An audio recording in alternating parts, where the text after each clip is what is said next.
शुक्ल प्रतिपदा म्हणजेच गुढीपाडवा. गुढीपाडवा हा 3.5 मुहूर्तांपैकी एक संपूर्ण शुभ मुहूर्त आहे.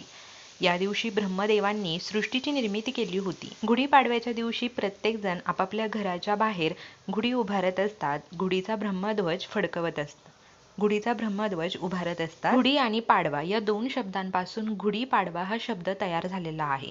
गुढी म्हणजे काय तर विजयाचं प्रतीक आणि पाडवा म्हणजे काय तर ब्रह्मध्वज. पाडव्याच्या दिवशी आपल्याला गुढीला कोणत्या कलरची साडी यंदा शुभ रंगाची आहे ते आपण या व्हिडिओमध्ये जाणून घेणार आहोत. तर लाल कलर, पिवळा कलर, हिरवा कलर, गुलाबी कलर, निळा कलर, आकाशी कलर, पांढरा कलर हे कलर शुभ रंग आहेत. हे शुभ रंग तुम्ही गुढीला वापरू शकता. फक्त काळा कलर तुम्हाला वापरायचा नाहीये, कारण काळा कलर हा नकारात्मकतेचे प्रतीक आहे. भले तो तुम्हाला कितीही आवडत असो, पण तो गुढीला तुम्ही ठिकाणी परिधान करू नका.